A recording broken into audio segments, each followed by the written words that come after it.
প্রথম প্রশ্ন, মৃত ব্যক্তির 4 দিনের ফাতেহা জিয়ারত মেজবান সম্পর্কে কোরআন হাদিস কি বলে? প্রশ্ন হলো, ব্যাংক থেকে না চাইতেই যে সুদ আসে সেটা দিয়া ব্যাংকের সার্ভিস চার্জ থেকে কাটাকাটি করা যাবে কিনা।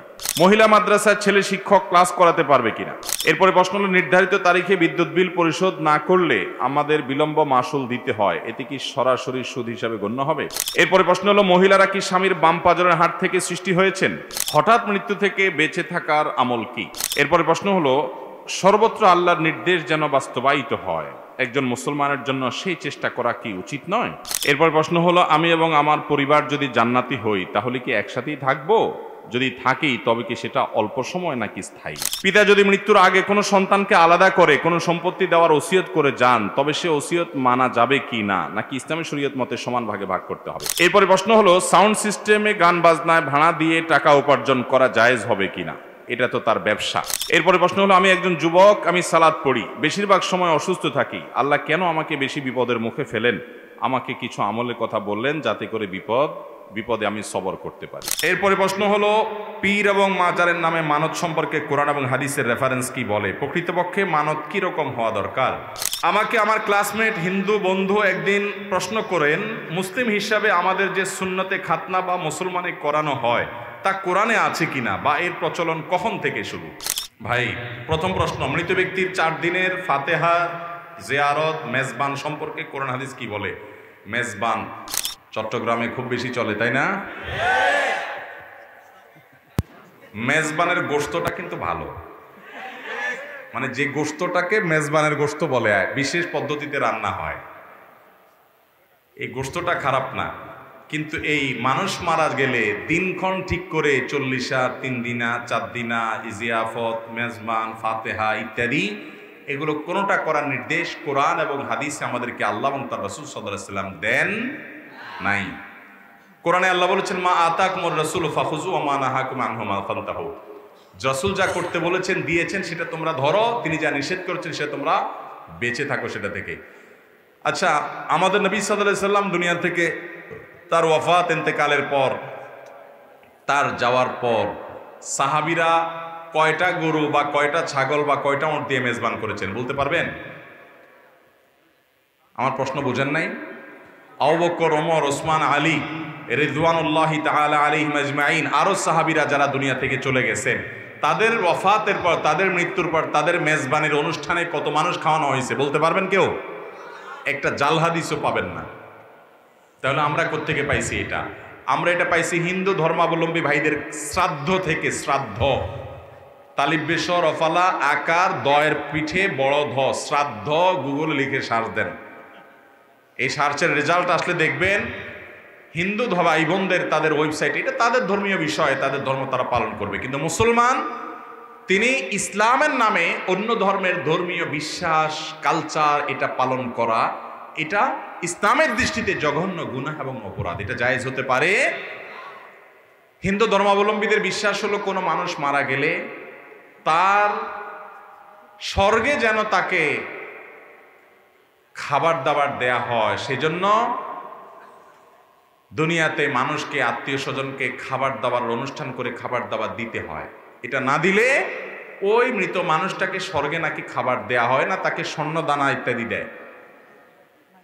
এটা হলো তাদের বিশ্বাস, সেজন্য তারা এটা করে, এটা তাদের ব্যাপার।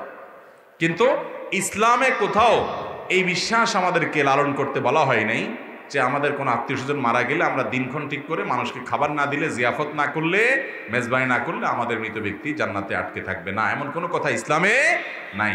হ্যাঁ, মৃত ব্যক্তির তরফ থেকে আপনি এমনিতে টাকা পয়সা যেরকম দান করতে পারবেন, খাবারও দান করতে পারবেন, কিন্তু এই যে দিনক্ষণ ঠিক করা এবং এটাকে আয়োজনের মাধ্যমে, আপনার আনুষ্ঠানিকতার মাধ্যমে এটাকে প্রতিষ্ঠা করা, এটা রীতিমতো একটা কালচারে পরিণত হয়েছে। এটাকে আমরা মনে করি মৃত ব্যক্তির জন্য আমাদের সুনির্দিষ্ট করণীয়। নবী সাল্লাল্লাহু আলাইহি সাল্লাম, সাহাবা ইকরাম, খোলাফায়ে রাশেদা, তাদের কেউ কারোর জীবনীতে এমনটি আমরা পাই না। অতএব মুসলমান সুন্নতকে আঁকড়ে ধরবে, আল্লাহ এবং তার রাসূল সাল্লাল্লাহু আলাইহি ওয়াসাল্লামের নির্দেশকে মেনে চলবে। আর বিদআত, ইসলামের নামে যেটা ইসলামে নাই সেরকম কিছুকে বানিয়ে নেওয়া, এটা থেকে মুসলমান বেঁচে থাকবে, বিরত থাকবে। আল্লাহ আমাদেরকে বিরত থাকার তৌফিক দান করুন। সবাই বিরত থাকবো তো ইনশাআল্লাহ। মুশকিল হলো আপনি যদি না খাওয়ান, এলাকাবাসী বলবে কি ছেলে মেয়ে রেখে গেল, কাউকে একটু হাতও ধোয়াইল না। ঠিক না? বলবে যে সব বকিল ফোয়া, বকিল মাইয়া রায় গিয়ে দে, অনেক গেরে ন খাওয়ায়। তো আরেকজনের ফোয়া, আরেকজনের মাইয়া তোমার হাত ধোয়াইতে রইবে কেন? তোমার হাত তুমি নিজে ধুই না পারো? এখানে হাত ধোয়ানো মানে হলো খানা খাওয়াও। হাত ধোয়ানো মানে কি? খানা খাওয়াও। ভাই খানা যদি খাওয়াইতেই হয় তা গরিব দুঃখীকে খানা খাওয়াবেন কোনো দিনক্ষণ ঠিক করা ছাড়া আপনার সাধ্য অনুযায়ী। আর খানা খাওয়ানোর চাইতে সাদকায়ে জারিয়াটা মৃত ব্যক্তির জন্য অধিকতর উপকারী। নবী সাল্লাল্লাহু আলাইহি ওয়াসাল্লাম বলেছেন মানুষের মৃত্যুর পর সব বন্ধ হয়ে যায়, তিনটা জিনিস খোলা থাকে, তিনটা সাদকায়ে জারিয়া। যে দানের সওয়াব দীর্ঘমেয়াদ পর্যন্ত অব্যাহতভাবে ওই মুর্দা ব্যক্তি, মৃত ব্যক্তি পেতে থাকে। একজন গরিবকে একটা সেলাই মেশিন কিনে দিলেন, একজন গরিবকে একটা রিক্সা কিনে দিলেন, একটা কালভার্ট করে দিলেন, একটা সাঁকো করে দিলেন, একটু রাস্তা ভাঙা আছে ওইটা ঠিক করে দিলেন। এটা যতদিন থাকবে, যত মানুষ উপকৃত হতে থাকবে, মৃত ব্যক্তি সওয়াব পেতে থাকবে। আল্লাহ তাআলা আমাদেরকে সুন্নাহ মেনে চলা, বিদআতকে ছেড়ে চলার তৌফিক দান করুন। মনে মনে খারাপ কিছু জল্পনা কল্পনা করলে, চিন্তা করলে গুনাহ হবে কিনা? মনে মনে খারাপ কিছু চিন্তা করলে গুনাহ হবে কিনা দেখতে হবে এই মনে মনে খারাপ চিন্তার ধরনটা কি। কোন কোন ক্ষেত্রে মনে মনে খারাপ চিন্তা করছেন, পরে গুনাহ তো হবেই না, উল্টা বরং সওয়াবও হইতে পারে। এটা আবার কেমনে? এটা আমি বলতেছি, আগে উল্টাটা বলি। কেউ মনে মনে কোনো মহিলাকে নিয়ে বাজে চিন্তা করলো, কোনো মেয়েকে নিয়ে বাজে কল্পনা জল্পনা করলো, তাহলে তার আমলনামায় এটা গুনাহ লেখা হবে, কারণ সে মনে মনে জেনা করেছে। ওই মহিলার ব্যক্তিত্বকে মনে মনে সে অপমান করেছে, জেনা করেছে। জেনা লাইনে আর নজর, চোখের জেনা যেরকম দেখা, মুখের জেনা যেরকম মুখ দিয়ে জেনা করা, হাতের জেনা যেরকম ধরা, ঠিক তেমনি ভাবে মনের জেনা হলো মনে মনে কল্পনা করা, মনে মনে জেনা করা, মনে মনে জেনা চিন্তা এবং জল্পনা কল্পনা করা, বাজে কল্পনা করা। কারোর প্রতি কুধারণা করলো, খারাপ ধারণা করলো, আন্দাজেই বেহুদাই, তাহলে সে গুনাহগার হবে। এই জাতীয় খারাপ ধারণা, এই জাতীয় মনে বাজে কল্পনা গুনাহ, কারোর চরিত্র নিয়ে বা কাউকে জেনা করলেন ইত্যাদি ইত্যাদি। তবে মনে মনে আপনি একটা খারাপ কাজ করবেন চিন্তা করছেন যে আমি অমুক খারাপ কাজটা করব, প্ল্যান করছেন যে করব, কিন্তু কাজটা আপনি করেন না। আপনি একজনকে মারবেন নিয়ত করছেন যে আমি তার উপরে আঘাত করব, এটা তার উপরে জুলুম হবে, গায়ের জোর আছে, এই জন্য তার সামান্য ভুলের কারণে তাকে আপনি মারবেন, প্ল্যান করেছেন। আপনি মদ পান করবেন, প্ল্যান করেছেন। আপনি যৌতুক নিবেন, নিয়ত করছেন। এরকম খারাপ কাজের নিয়ত করছেন, কিন্তু পরক্ষণে আল্লাহর ভয়ে যদি সেই কাজটা থেকে ফিরে আসেন, না আমি করব না, তাহলে এই যে আপনি খারাপ করার চিন্তা করেছেন, জল্পনা কল্পনা করেছেন, নিয়ত করেছেন, কিন্তু সেখান থেকে আপনি ফিরে এসেছেন, তাহলে এই ফিরে আসার কারণে আল্লাহ তাআলা আপনাকে গুনাহ তো দিবেনই না, বরং আপনি খারাপ কাজ করার চিন্তা করে আবার ফিরে আসছেন, সেজন্য আপনাকে আল্লাহ তাআলা সওয়াব দিবেন। মানহাম্মা বিহাসানাতিন ফালাম ইয়ামালহা, যদি কেউ ভালো কাজ করার চিন্তা করছে কিন্তু করে নাই, করতে পারে নাই, সে তার নিয়ত ছিল সেই বছর হজে যাবে, কিন্তু হলো না, কোনো একটা বিপদ আসছে, তো আল্লাহ তাআলা তাকে ওই কাজটা করার সওয়াব দান করবেন। আবার কেউ কোনো খারাপ কাজের চিন্তা করেছে কিন্তু সেই কাজটা করে নাই, তো আল্লাহ তাআলা তাকেও সওয়াব দান করবেন, যেহেতু সে খারাপ কাজ থেকে ফিরে এসেছে। আর যদি সে খারাপ কাজ করার চিন্তা করে এবং খারাপ কাজটা করে, তখন তাকে আল্লাহ তাআলা একটা গুনাহ দিবেন, যেহেতু সে খারাপ কাজ করেছে। দেখেন আল্লাহ তাআলা কত আরহামুর রাহিমিন। ভালো কাজের নিয়ত করলে একটা সওয়াব হয়, আর কাজটা যদি করে তখন দুইটা সওয়াব হয়, কারণ একটা হলো নিয়ত করার সওয়াব, আর একটা হলো কাজটা করার সওয়াব। আর খারাপ কাজ করবে সে নিয়ত করেছে, তো আল্লাহ তাআলা অপেক্ষা করেন, আল্লাহর ফেরেশতারা যারা লিপিবদ্ধ করেন তারা অপেক্ষা করেন। এই লোকটা যদি খারাপ কাজটা করে, তাহলে তার আমলনামায় একটা খারাপ কাজের গুনাহ হয়। আর যদি সে ফিরে আসে, ওই গুনাহ লেখা হয় না, বরং সে ফিরে আসার কারণে কি হয়, উল্টা আরো সওয়াবের ভাগীদার হয়। তাহলে মনে মনে খারাপ চিন্তাকে আমরা দুই ভাগে ভাগ করতে পারি। এক হলো যে মনে মনে আপনি কারো সম্পর্কে খারাপ ধারণা করলেন। মানুষের চরিত্র হনন অনেক বড় একটা ব্যাপার, অনেক বড় ব্যাপার। তাহসাবুনাহু হাইয়িনা ওয়া হুয়া ইনদাল্লাহি আযীম, আল্লাহ বলেছেন এগুলো তোমরা তুচ্ছ মনে করো, অথচ আল্লাহর কাছে এটা অনেক বড় ব্যাপার। এরকম কাজ যদি কেউ করে, তাহলে তার আমলনামাতে গুনাহ লেখা হয়ে যাবে। কেউ মনে মনে কোনো মেয়েকে নিয়ে জল্পনা কল্পনা করেছে, ছবি দেখেছে, ভিডিও দেখেছে, ওই মেয়েকে নিয়ে জেনা করেছে, বাস তার আমলনামা কি হবে, গুনাহ লেখা হয়ে যাবে। আল্লাহ আমাদেরকে গুনাহগুলো থেকে বেঁচে থাকার তৌফিক দান করুন। আর কেউ কোনো খারাপ বন্ধুর সাথে যাবে, কোনো খারাপ জায়গায় যাবে, কোনো খারাপ কাজ করবে, চিন্তা করেছে, নিয়ত করে রেখেছে, কিন্তু সে করে নাই, তাহলে তার কি হবে না, গুনাহ হবে না। এরপরে প্রশ্ন হলো, ব্যাংক থেকে না চাইতে যে সুদ আসে সেটা দিয়া ব্যাংকের সার্ভিস চার্জ থেকে কাটাকাটি করা যাবে কিনা। সুদী ব্যাংকে কেউ লেনদেন করা, ইসলামী ব্যাংকিং এর ব্যবস্থা থাকা সত্ত্বেও সুদী ব্যাংকিং এর সাথে জড়িত হওয়া জায়েজ নাই। হ্যাঁ, কারোর বিশেষ কারণে প্রয়োজন হয়েছে, নিরুপায়, বাধ্য হয়েছে বা আগে থেকে আছে, এখন সে ক্লোজ করে আসতে সময় লাগবে বা বিশেষ মাসলাহাতের কারণে তার জন্য জরুরি, সে নিরুপায়, তাহলে সে সুদের কারবার করছে, সুদের কারবার করছে না, সুদের ব্যাংকে লেনদেন করছে, টাকা রাখছে, উঠাচ্ছে। এটা যদি কারোর নিরুপায় পর্যায়ের হয় এবং সে যদি রাখে, তাহলে তার যে ইন্টারেস্ট বা সুদ যেটা আসে, এই সুদের টাকাটা ওই ব্যাংকে যে লেনদেন করার কারণে তার ইয়ারলি চার্জ কাটে, তার ব্যাংকের হিসাব ব্যবস্থাপনা করার কারণে যে তারা চার্জ নেয়, এটিএম কার্ডের জন্য চার্জ নেয়, চেক ইস্যুর জন্য চার্জ নেয়, ইত্যাদি ইত্যাদি, এই চার্জের টাকাগুলো ওই সুদের টাকা যেটা সে পেয়েছে ওইটা দিয়ে সে কাটাকাটি করলে সেটা জায়েজ হবে না। কারণ চার্জ যেটা ব্যাংক নিচ্ছে ওইটা ব্যাংকের ন্যায্য অধিকার, আপনাকে সার্ভিস দিচ্ছে, তার জন্য সে চার্জ নিচ্ছে। আপনি যদি সুদের টাকা দিয়ে দেন তাহলে সুদের টাকাটা আপনি নিজে ভোগ করলেন, আপনার একটা কাজে আপনি খরচ করলেন, এটা জায়েজ নাই। আপনি সুদের টাকা যেটা আপনার অ্যাকাউন্টে চলে আসছে ইতোমধ্যে, তো সেটা আপনি কোনো গরিব দুঃখীকে দান করে দিবেন কোনো সওয়াবের নিয়ত করা ছাড়া, বাস ওইটা আপনি নিজে ভোগ করতে পারবেন। অতএব ব্যাংকের টাকা আবার ব্যাংকে দিয়ে দিলাম হলো না, তাই আপনি কি করলেন, ঘুরে ফিরে ভোগ করলেন, এটা জায়েজ নাই। মহিলা মাদ্রাসার ছেলে শিক্ষক ক্লাস করাতে পারবে কিনা। যদি মাদ্রাসা মহিলা হয়, মেয়েদের মাদ্রাসা হয়, তাহলে মেয়েদের মাদ্রাসায় মেয়েরাই শিক্ষকতা করবে, এটাই হওয়া উচিত। যদি পুরুষরা শিক্ষকতা করতে হয় তাহলে অনেক শর্ত শারায়েত মেনে করতে হবে।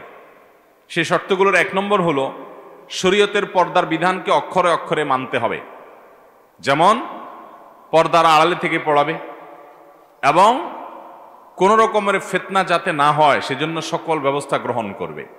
কারণ আল্লাহ রাব্বুল আলামিন পর্দার বিধানটাকে ফরজ করেছেন, আমাদের ইজ্জত সম্ভ্রমকে হেফাজত করে নির্দেশ করেছেন। অতএব এটা কোনোভাবে লঙ্ঘিত হতে পারে সেই দুয়ার উন্মুক্ত করা যাবে।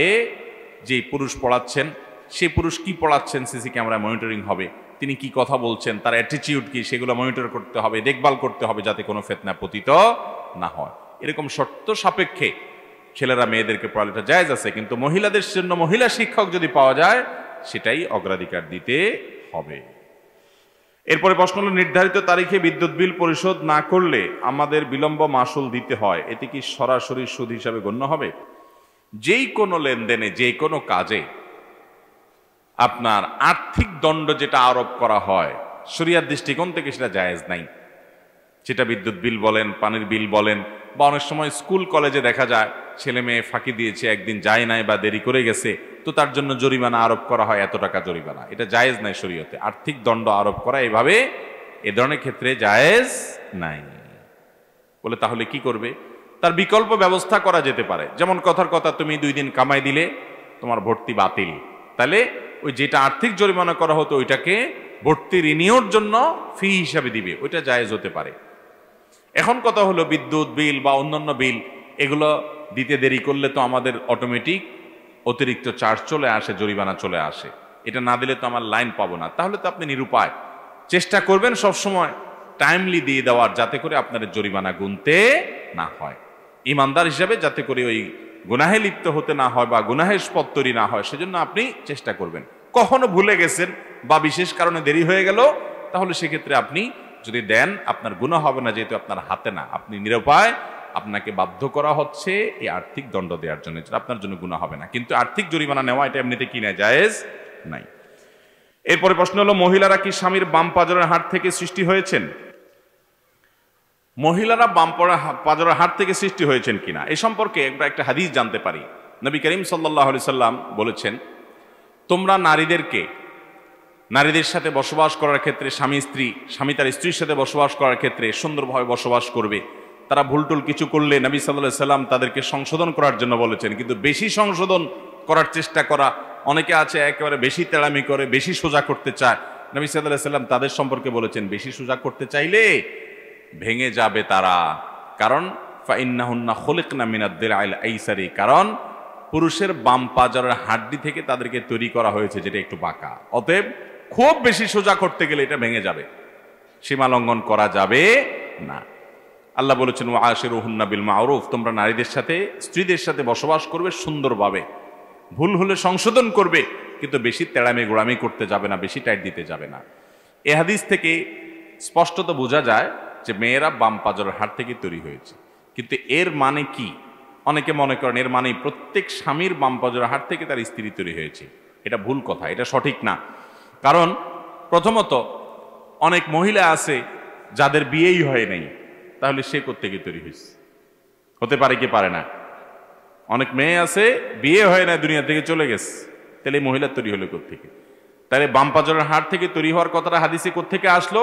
এটার উত্তর হলো আল্লাহ তাআলা প্রথম মানুষ তৈরি করেছেন আদম আলাইহিস সালামকে। তাকে কোত্থেকে তৈরি করেছেন? মাটি থেকে তৈরি করেছেন।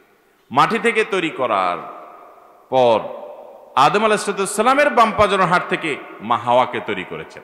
তাহলে প্রথম নারী যিনি, তিনি তার স্বামীর বাম পাজরের হাড় থেকে তৈরি হয়েছেন। পৃথিবীর এরপরে সব মহিলারা স্বামীর বাম পাজরের হাড় থেকে তৈরি হয়েছে, ব্যাপারটা এরকম না।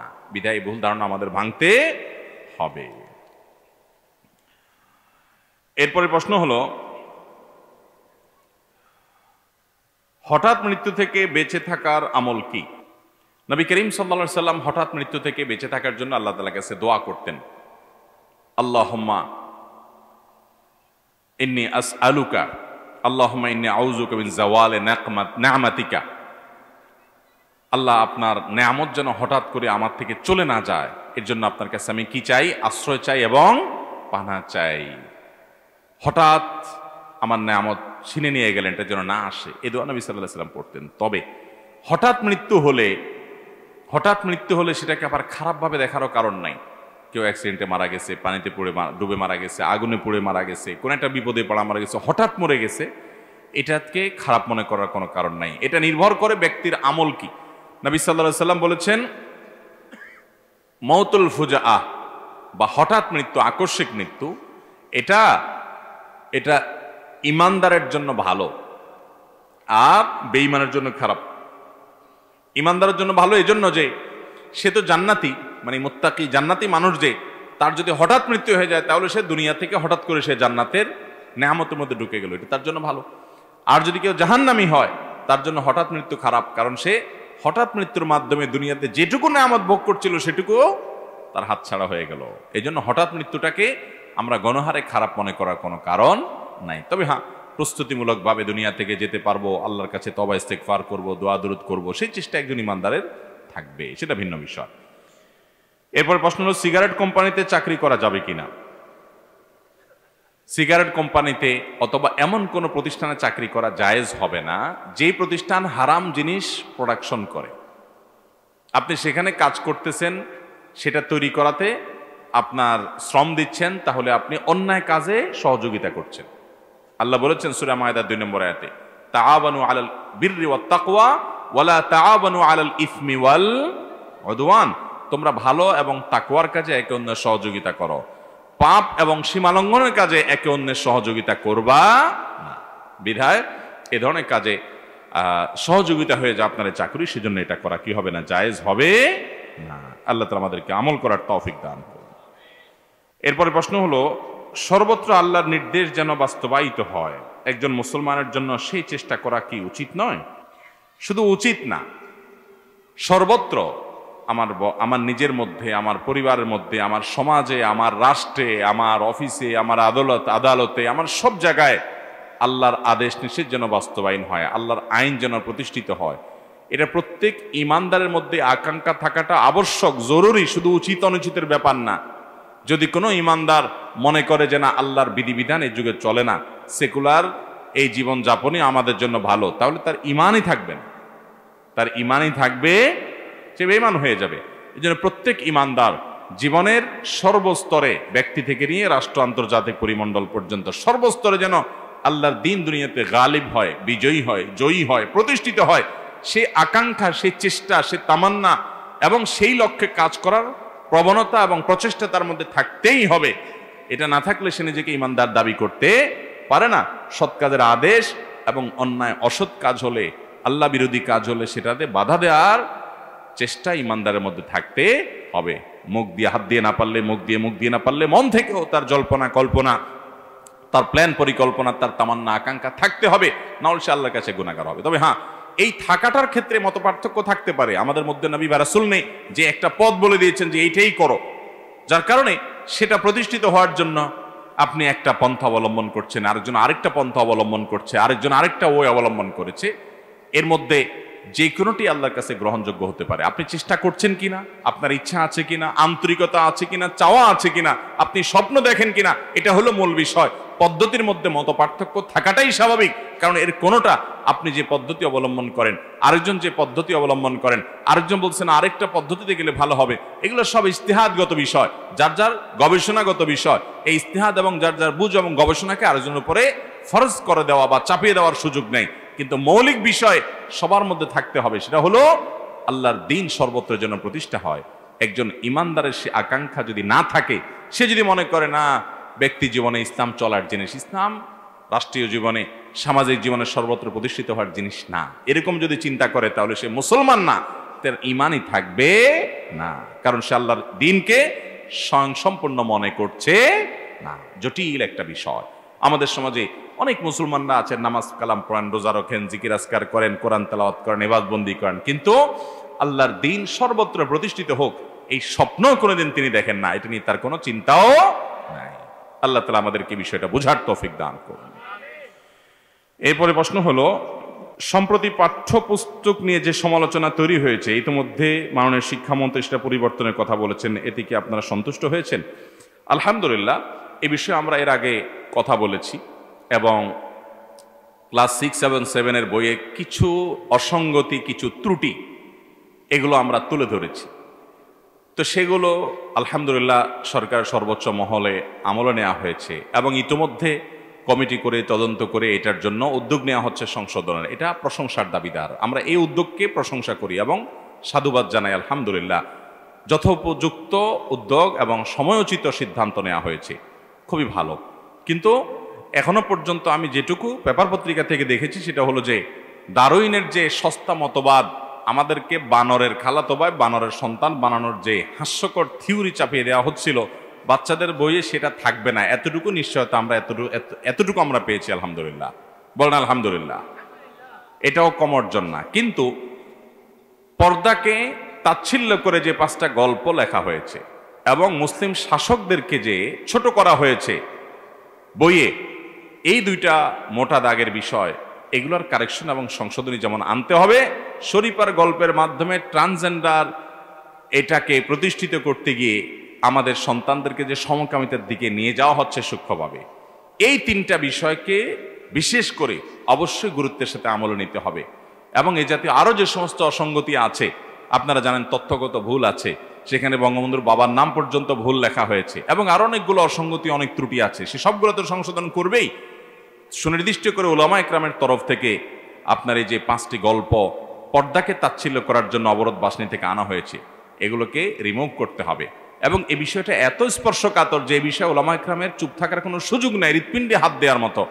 আমাদের সন্তানরা আমাদের ট্যাক্সের টাকায় কুফুর শিখবে, শিরিক শিখবে, তার মা বোরকা পরে, তার মা পর্দা করে, তার শিক্ষিকা পর্দা করে, তার দাদি পর্দা করে, তার নানি পর্দা করে, তার খালা পর্দা করে, সে বাঙালি মুসলিম, মুসলমান তো বটে, বাঙালি নারী, এমনকি বাঙালি হিন্দুও মহিলা যদি হয়, তাকে আপনি যদি কল্পনা করেন, তো আপনি দেখবেন যে একজন মাথায় কাপড় দেয়া নারী আপনার স্মৃতিতে ভেসে আসছে। সেখানে এ বাঙালির সংস্কৃতি, এটাকে দূর করা, মুসলমান সন্তানকে পর্দার প্রতি বীতশ্রদ্ধ করা, শিক্ষার নামে এই কুশিক্ষা কখনো গ্রহণযোগ্য হতে পারে? আমরা আশা করব যে ডারউইনের মতবাদের এই তথ্যটা, এই থিওরিটা, এটা যেরকম বাচ্চাদের বই থেকে বাদ দেওয়ার সিদ্ধান্ত নেওয়া হয়েছে, আমরা প্রশংসা করি, আমরা সাধুবাদ জানাই যারা এর জন্য সিদ্ধান্ত গ্রহণ করেছেন। আল্লাহ তাআলা তাদেরকে আজর আজিম দান করুক, হেদায়েতের দৌলত দান করুক। কিন্তু সেই সাথে ওই যে পর্দাকে তাচ্ছিল্য করে দেওয়া গল্পগুলো এবং শরীফার গল্প এবং মুসলিম শাসকদেরকে ভিলেন বানানোর যে চক্রান্ত এবং মন্দিরের ছবি, অর্ধলঙ্গ আপনার প্রতিমার ছবি দিয়ে ভরে ফেলা, আবার আনুপাতিক হারে সংখ্যাগরিষ্ঠ মুসলমানদের এই দেশে মসজিদের ছবি ইত্যাদি কম দেওয়া সহ আরও যে সমস্ত আপনার বিকৃতি, যে সমস্ত বিভ্রাট বইয়ে আছে, চক্রান্ত এই বইয়ে আছে, সেগুলো সবগুলো দূর করা হোক। আলহামদুলিল্লাহ, আমাদের এই দেশের মানুষ ধর্মপ্রাণ, হিন্দুরা তাদের ধর্ম পালন করে, মুসলমানরা তাদের ধর্ম পালন করে এবং শান্তিপূর্ণ সহাবস্থানে বিশ্বাস করে। যারা পাঠ্যপুস্তক প্রণয়নের সময় ইচ্ছাপূর্বকভাবে এই সমস্ত ধর্মবিদ্বেষী, এগুলো সকল ধর্মের উপরে আঘাত, ধর্মবিদ্বেষী এই সমস্ত উদ্যোগ গ্রহণ করেছে, তারা এই দেশের শত্রু, এদেশের মানুষের শত্রু। তারা অস্থিতিশীল পরিস্থিতি তৈরি করতে চায়, কোনো বিশেষ এজেন্ডা বাস্তবায়ন করতে চায়। আল্লাহ রাব্বুল আলামিন এই সকল চক্রান্তকারীদের মুখোশগুলোকে উন্মোচন করে দেখ। সরকারের সর্বোচ্চ মহল তাদেরকে বের করে শাস্তির আওতায় আনবে আমাদের বিশ্বাস। কিন্তু দারুণের মতবাদ যেটা বাদ দেওয়া হয়েছে, আমরা অন্তঃস্থল থেকে সাধুবাদ জানাই, শুকরিয়া জানাই, সরকারের সময়োচিত সিদ্ধান্ত নিয়েছে, কিন্তু বাকিগুলারও ব্যবস্থা নিতে হবে। আল্লাহ তাআলা সেই তৌফিক সংশ্লিষ্ট সবাইকে দান করুন। ভাইরা আমার, আর এক দুটা প্রশ্ন আমরা দিতে পারবো, কারণ আজানের সময় হয়ে যাচ্ছে। এরপরে প্রশ্ন হলো, আপনি কোন জায়গায় পড়াশোনা করেছেন যদি বলতেন খুব ভালো হতো, বা এই বিষয়ে আমাদের এর আগে বিভিন্ন জায়গায় বলা হয়েছে। আমি পড়াশোনা শুরু করেছি আমার গ্রামে লক্ষ্মীপুরে, এরপরে পড়েছি আমরা নোয়াখালীতে একটা মাদ্রাসাতে, তারপরে আমরা চন্দ্রগঞ্জের একটা মাদ্রাসাতে, তারপর আমরা পড়াশোনা করেছি হাতিয়াতে, পড়েছি হাটাজারিতে, যশোরের জামিয়া ইসলামিয়া দওয়াটনা মাদ্রাসায়, খুলনা দারুল উলুমে। এভাবে দেশের গণ্ডিতে আমাদের পড়াশোনা মোটামুটি সীমাবদ্ধ, আলহামদুলিল্লাহ। এরপর প্রশ্ন হলো, আমি এবং আমার পরিবার যদি জান্নাতি হই তাহলে কি একসাথেই থাকবো? যদি থাকি তবে কি সেটা অল্প সময় নাকি স্থায়ী? কোনো স্বামী স্ত্রী বা সন্তান এবং বাবা মা পরস্পরের সাথে জান্নাতে থাকবে কিনা, এটা নির্ভর করে যে উভয়ে জান্নাতে যাওয়ার মতো আমল করেছে কিনা। ফেরাউন জাহান্নামে যাওয়ার আমল করেছে, সে জাহান্নামে যাবে। ফেরাউনের স্ত্রী আসিয়া জান্নাতে যাওয়ার আমল করেছেন, এজন্য তিনি কোথায় যাবেন? কোরআনে আল্লাহ তাআলা উভয়ের ঘোষণা আমাদেরকে জানিয়ে দিয়েছে, ঠিক না ঠিক? নূহ আলাইহিস সালাম এবং লূত আলাইহিস সালাম দুজন আল্লাহর নবী, তারা আল্লাহর নবী ছিলেন, তারা জান্নাতে যাবেন। তাদের স্ত্রী তাদের প্রতি ঈমান আনে নাই, তারা জাহান্নামে যাবে। অতএব স্বামী স্ত্রী একজন জান্নাতে গেলে বাই ডিফল্ট আরেকজন জান্নাতে যাবে, ব্যাপারটা এরকম না। একজন জান্নাতে গেলে অপরজন যদি ঈমান আমল নিয়ে যেতে না পারেন, তার জাহান্নামে যাওয়া লাগতে পারে। এখন কেউ বলতে পারেন, জান্নাতীদেরকে তো আল্লাহ তাআলা কোনো কষ্ট পেতে দিবেন না। জান্নাত আজা কে আজারে নাবাসদ, কাসে রা বা কাসে কারে নাবাসদ, সেখানে তো কোনো কষ্ট হবে না, মানসিক শান্তি থাকবে। এখন কোনো নারী জান্নাতে গেলেন, তার স্বামী তার গুনাহের কারণে জাহান্নামে গেলেন, বা কোনো স্বামী জান্নাতে গেলেন, তার স্ত্রী গুনাহের কারণে জাহান্নামে গেলেন, তাহলে তিনি মনে কষ্ট পাবেন না? স্ত্রীকে স্বামীকে মিস করবেন না? এর উত্তর হলো, যখন কেউ জাহান্নামী হবে আল্লাহ রাব্বুল আলামিন তার সঙ্গীর অন্তর থেকে তাকে মুছে দিবেন। হয়তো যে কোনোভাবে তার যাতে কষ্ট না হয় সেই ব্যবস্থা আল্লাহ তাআলা নেবেন। দুনিয়ার এই জীবনটাকে আখিরাতের আলমুল গায়েবের জীবনের সাথে, অদৃশ্যের জীবনের সাথে হুবহু একই মনে করা, এটা সঠিক নয়, এটা বোকামি। বরং আমরা এখানে যেমনটা চিন্তা করি সেটা একরকম নাও হতে পারে। অনেকে বলে যে আমি দুনিয়াতে আখিরাতে তো জান্নাতে আল্লাহ যা চাবেন তা দিবেন, তো কেউ যদি বিড়ি সিগারেট খাইতে চায় আল্লাহ তা দিবেন কিনা? এর উত্তর হলো যে এই যে কুরুচি, এই নোংরা রুচি দুনিয়াতে আপনার হয়তো হয়, আপনি যখন জান্নাতে যাবেন আপনার এই কুরুচি থাকবে না, বিধায় আপনার টেনশন করার দরকার নাই। পিতা যদি মৃত্যুর আগে কোনো সন্তানকে আলাদা করে কোনো সম্পত্তি দেওয়ার ওসিয়ত করে যান, তবে সে ওসিয়ত মানা যাবে কি না, নাকি ইসলামী শরীয়ত মতে সমান ভাগে ভাগ করতে হবে? কোনো পিতা যদি জীবদ্দশা ওসিয়ত করে যান যে আমার অমুক ছেলেটাকে তোমরা ওই জমিটা দিয়ে দিবা, বাকিগুলা ভাগ করবা, অমুক মেয়েকে দিবা, বাকিগুলা ভাগ করবা, এরকম যদি ওসিয়ত করে যায় তাহলে সে ওসিয়ত গ্রহণযোগ্য হবে না। কারণ নবী আলাইহিস সালাম বলেছেন, লা ওয়াসিয়াতা লিওয়ারিস, কোনো ওয়ারিসের জন্য কোনো ওসিয়ত করা যাবে যার জন্য নির্দিষ্ট হিস্সা কোরআনে ঠিক করে দেওয়া আছে। ছেলে মেয়ে বাবা মার সম্পদে নির্দিষ্ট হিস্সা পাবে কি পাবে না? অতএব তাদের জন্য আর বাবা মা কি করতে পারবে না? ওসিয়ত করে যেতে পারবে।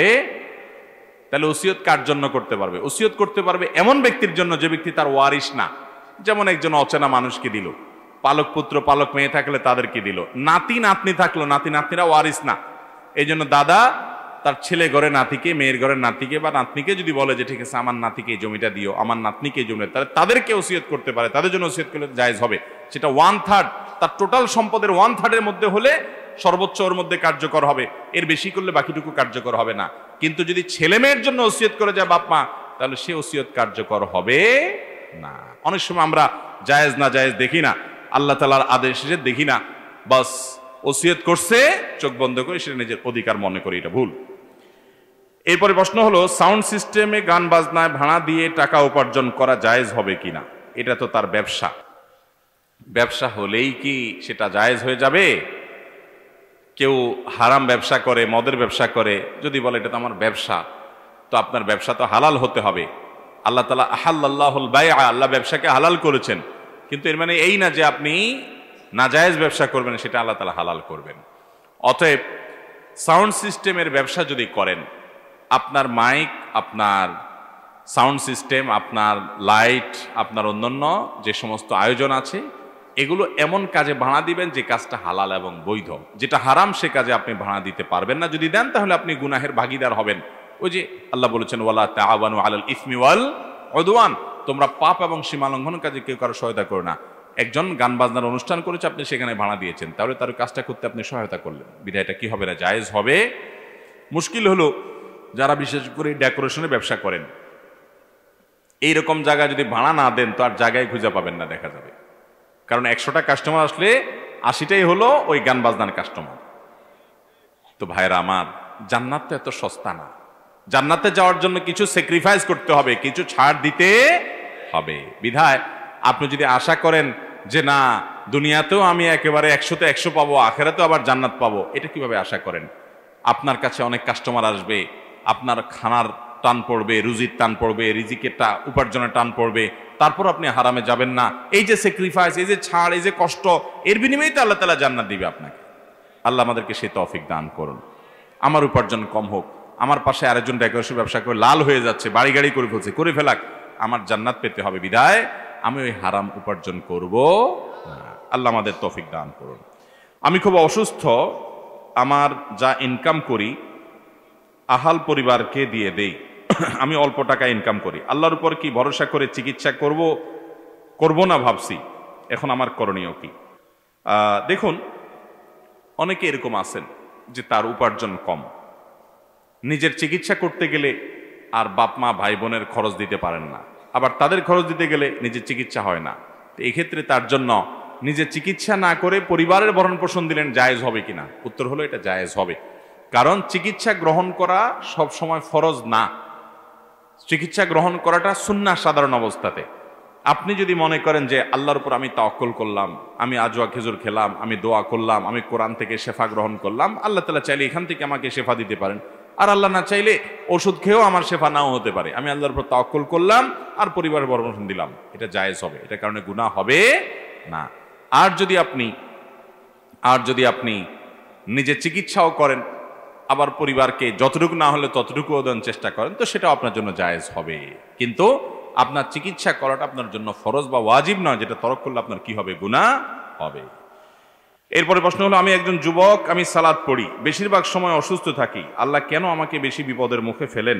আমাকে কিছু আমলের কথা বললেন যাতে করে বিপদে আমি সবর করতে পারি। ভাইরা আমার, আমাদের অনেকেরই অভিযোগ যে আমি এত নামাজ কালাম পড়ি, তাও আমার এত বিপদ আসে কেন? আরেকটা আছে আমার সাথে পরিচিত, ওইটা নামাজ কালাম পড়ে না, তারপরে সে খুব সুখে শান্তি আছে।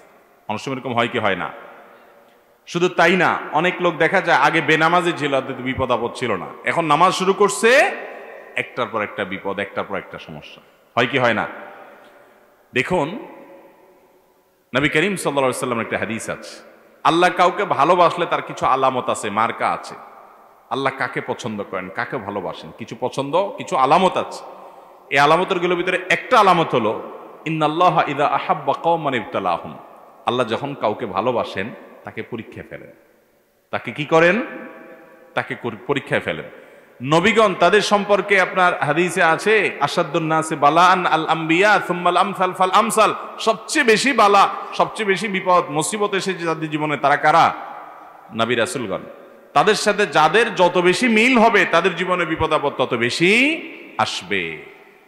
ইমাম ইবনে তাইমিয়া রাহিমাহুল্লাহ একটা উক্তি আছে যে আল্লাহর পথে কেউ যদি আসে, আল্লাহ তাকে প্রথমে ধাক্কা দেন, পরীক্ষা করেন যে ও আসলেই আমার পথে পরিপূর্ণ এসছে কিনা।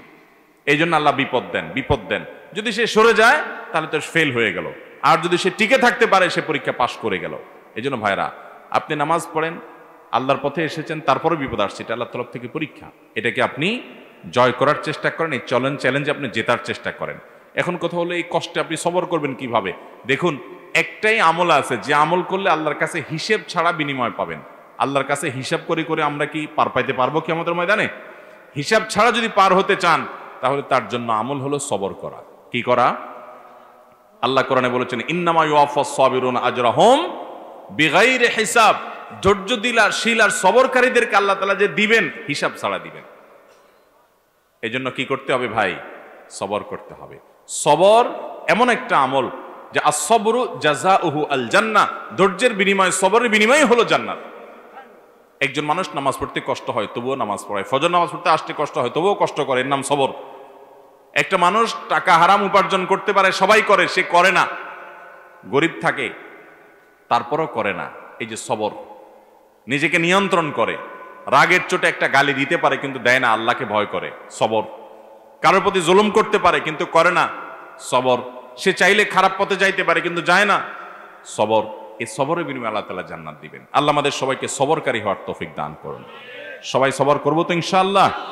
সবরের তৌফিক আমাদের ব্যক্তি জীবনে, আমাদের প্রত্যেকটা ক্ষেত্রে, সব ক্ষেত্রে যেন আমরা সবর এখতিয়ার করতে পারি, ধৈর্য ধারণ করতে পারি, নিজেকে নিয়ন্ত্রণ করতে পারি।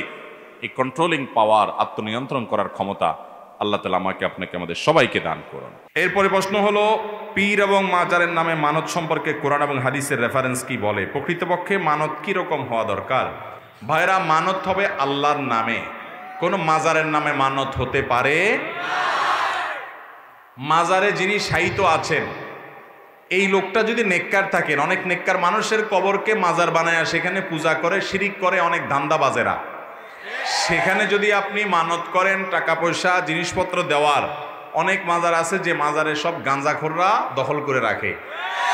ওই সমস্ত মাজারে টাকা পয়সা দেওয়া মানে হলো গাঞ্জাখোরদের গাঞ্জার টাকা সাপ্লাই করা।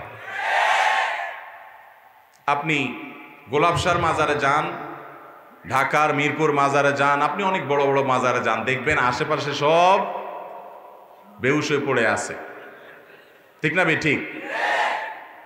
বলে এদেরকে এরা নাকি আল্লাহর পাগল, অথচ এরা গাঞ্জা খায় পাগল হয়েছে। তাহলে গাঞ্জার পাগল, তো গাঞ্জার পাগল আবার আল্লাহর পাগল হয় কেমনি?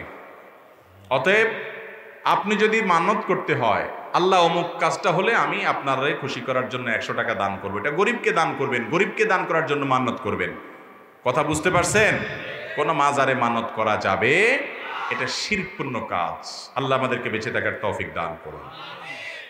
মাজারে যিনি শায়িত আছেন, অনেক নেককার মানুষের কবরকে মানুষ মাজার বানায় পূজা করে। তিনি যদি নেককার হন, আল্লাহর খাঁটি বান্দা হন, আল্লাহর ওলি হন, বুজুর্গ আব্দে সালেহ হন, তাহলে এই লোকটা তো দুনিয়া থেকে চলে গেছে। আপনি এখানে মানত করে টাকা পয়সা, মোমবাতি, জিনিসপত্র যা দিবেন, ওইগুলো দিলে কি ওই কবরে যিনি শায়িত আছে তিনি হয়তো ভালো মানুষ ছিলেন, এগুলো দিলে কি ওনার কোনো উপকারে আসবে? ওনার কাছে যাবে? এগুলো যাবে কাদের কাছে? গাঞ্জাখোরদের কাছে, ধান্দাবাজদের কাছে, ব্যবসায়ীদের কাছে। ঠিক না ভাই? ঠিক। অতএব এই সমস্ত ব্যবসার সুযোগ দেওয়া যাবে। আল্লাহর নেককার বান্দাদের কবরে যাবেন, কবরে জিয়ারত করবেন, সালাম পেশ করবেন, তাদের মতো জীবন গড়বেন, এটা হলো মূল কাজ। ওই কবর থেকে কিছু পাওয়ারও আশা নাই, ওখানে মানত করারও সুযোগ।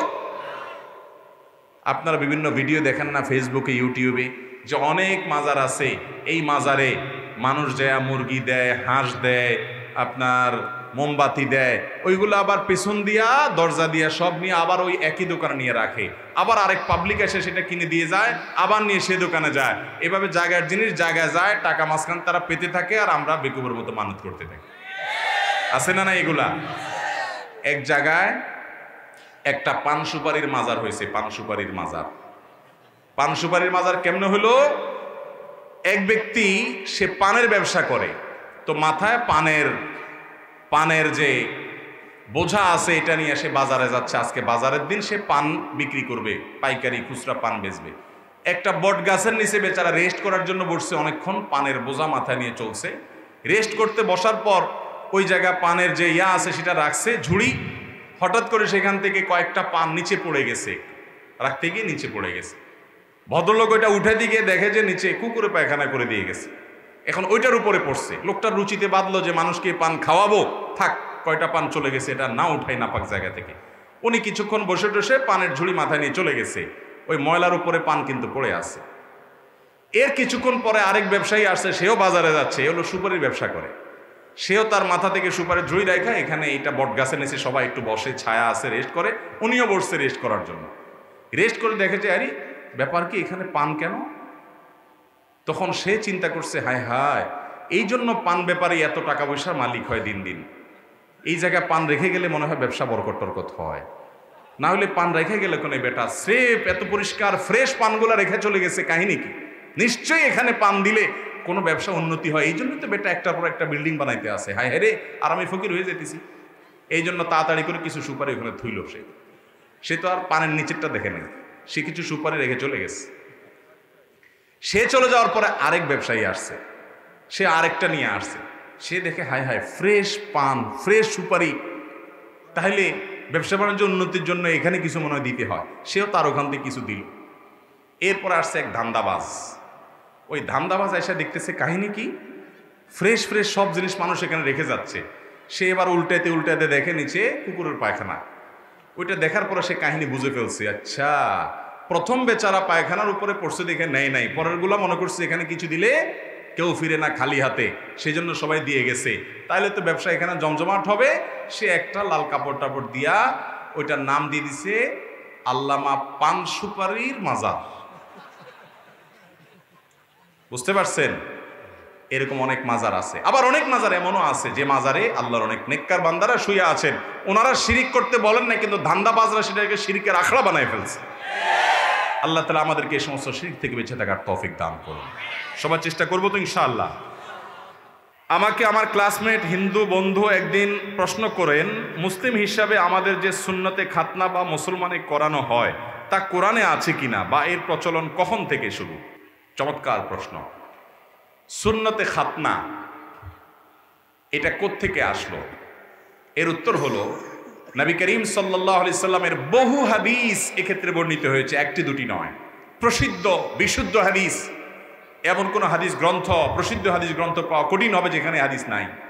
যেখানে নবী আলাইহিস সালাম বলেছেন যে কয়েকটি কাজ আছে, এগুলো প্রকৃতিগত সুন্নাহ, প্রকৃতিগত সুন্নাহ, এগুলো সকল যুগের নবী রাসূলদের মধ্যে ছিল, সকল যুগের নবী রাসূলদের মধ্যে এগুলো ছিল। এর ভিতরে একটা হলো খাতনা করা, চর্মছেদন করা, যেটাকে আমরা মুসলমানই করাই। এটা আমাদের নবী সাল্লাল্লাহু আলাইহি সাল্লামের সময় থেকে চালু হয় নাই, এর আগে যত নবী রাসূল ছিলেন সবার মধ্যে ছিল। নখ কাটা, এটাও সেরকম একটা কাজ, সব নবী রাসূলরা নখ কেটে পরিষ্কার করে রাখতেন। এরকম ভাবে মেসওয়াক করা, আরও অনেক কাজ আছে যেগুলা মিন সুনানিল ফিতরাহ, প্রকৃতিগত সুন্নাহ, সকল নবী রাসূলদের সুন্নাহ, পূর্বের যুগের আগের নবী রাসূলদেরও সুন্নাহ। সেই কাজটার মধ্যে থেকে একটা হলো এই মুসলমানি করা। এটা শুধুমাত্র আমাদের নবী সাল্লাল্লাহু আলাইহি ওয়াসাল্লামের নির্দেশ নয়, আগে থেকে ছিল। এই খাতনা করানোটা শুধুমাত্র একটা ভালো কাজ, সওয়াবের কাজ, ইবাদতই নয়, এটা স্বাস্থ্যের জন্য উপকারী হিসাবে প্রমাণিত। খাতনা যদি না করানো হয়, বিশেষ করে পুরুষরা, ছোট ছোট বাচ্চারা যখন খাতনা করা না হয়, খেয়াল করবেন তারা যখন পেশাব করে, তাদের পুরুষাঙ্গের, যেহেতু খাতনা করা হয় না, ছোট বাচ্চা 1 বছরের 6 মাসের, আপনি দেখবেন যে পুরুষাঙ্গের সামনে পানি জমে থাকে এবং ওই জায়গাটা পেঁচানো থাকে, যার কারণে ওই প্যাচে প্যাচে ওই নাপাক পেশাবটা জমে থাকে। ওই নাপাক পেশাবটা যতক্ষণ শরীরে জমে থাকে, চামড়ার সাথে লেগে থাকে, সেটা রোগের কারণ হতে পারে, অস্বাস্থ্যকর, এবং সেটা ইনফেকশন সহ নানা সমস্যার কারণ হতে পারে। এটা কখনো ভালো জিনিস না। মানুষের পেশাব এটা একে তো নাপাক, আবার সেটা ক্ষতিকর, শরীরের মধ্যে লেগে থাকা কখনো ভালো জিনিস না। সেটার কারণে অ্যালার্জি হতে পারে, নানা রকমের রোগ হতে পারে, চর্মরোগ হতে পারে, ইত্যাদি ইত্যাদি। তো এই মুসলমানের মাধ্যমে, খাতনার মাধ্যমে এই সমস্যাটা দূর হয়, এই সমস্যাটা দূর হয়, আরো বহুবিধ উপকারের আছে। এই জন্য খাতনা করাটা ইসলামের গুরুত্বপূর্ণ একটি নির্দেশ। কোনো মানুষ যদি ইসলাম গ্রহণ করে বয়স্ক হওয়ার পর, প্রাপ্তবয়স্ক হওয়ার পর, তারপরও আগে থেকে তার খাতনা করা না হলে, ইসলাম গ্রহণ করার পরও তার খাতনা করার বিধান আছে, কারণ এটার গুরুত্ব অপরিসীম। অতএব আমাদেরকে, মুসলমানদেরকে যত আদেশ নিষেধ আল্লাহ এবং তার রাসূল সাল্লাল্লাহু আলাইহি ওয়াসাল্লাম করেছেন, তার প্রত্যেকটা আমাদের জন্য উপযোগী, প্রত্যেকটা আমাদের জন্য কল্যাণকর। আল্লাহ তাআলা আমাদেরকে সেটা বুঝে প্রতিটা সুন্নাহ, প্রতিটা ফরজ, প্রতিটা আদেশ, প্রতিটা নিষেধকে মান্য করে চলার তৌফিক দান করুন। জাযাকুমুল্লাহু খায়রা ওয়া আখিরু দাওয়ানা আলহামদুলিল্লাহ।